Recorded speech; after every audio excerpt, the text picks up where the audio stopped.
ശാസ്ത്ര സാഹിത്യ പരിഷത്തിന്റെ നേതൃത്വത്തിൽ ഡോക്ടർ PR പിഷാരടി അനുസ്മരണവും സെമിനാറും സംഘടിപ്പിച്ചു. പാക്കോട് കൊല്ലങ്കോട് വെച്ച് നടന്ന അനുസ്മരണവും സെമിനാറും മുൻ വിദ്യാഭ്യാസ മന്ത്രി പ്രൊഫസർ C രവീന്ദ്രനാഥ് ഉദ്ഘാടനം ചെയ്തു. വരും തലമുറയ്ക്കായി പ്രകൃതിയെ നശിപ്പിക്കാതിരിക്കാനാണ് എല്ലാവരും ശ്രമിക്കേണ്ടതെന്ന് രവീന്ദ്രനാഥ് പറഞ്ഞു.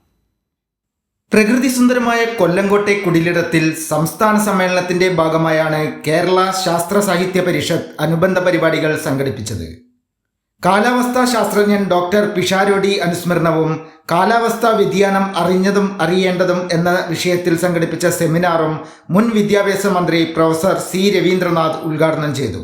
കാലാവസ്ഥാ വ്യതിയാനവും അസമത്വവുമാണ് ലോകത്തിലെ പ്രധാന രണ്ട് പ്രശ്നങ്ങളെന്ന് പ്രൊഫസർ C രവീന്ദ്രനാഥ് പറഞ്ഞു. ഏതായാലും ഒരു കാര്യം വ്യക്തമാണ്, ലോകത്തെ ഭയപ്പെടുത്തിക്കൊണ്ട് കാലാവസ്ഥ വ്യതിയാനം ഇന്ന് സംഭവിച്ചുകൊണ്ടിരിക്കുകയാണ്. അത് കൂടുതൽ രൂക്ഷമാകും എന്നുള്ള ആശയങ്ങളും ഉയർന്നു വന്നുകൊണ്ടിരിക്കുകയാണ്. മനുഷ്യൻ എന്ന സ്പീഷീസ് അപ്രത്യക്ഷമായാൽ കാൽപ്പനികമാകാം, അതിശയോക്തിപരമാകാം. സപ്പോസ് അങ്ങനെ സംഭവിച്ചു എന്നിരിക്കട്ടെ, ഈ ഭൂമിയിലുള്ള ഒരു ജീവജാലങ്ങൾക്കും ഒന്നും സംഭവിക്കില്ല.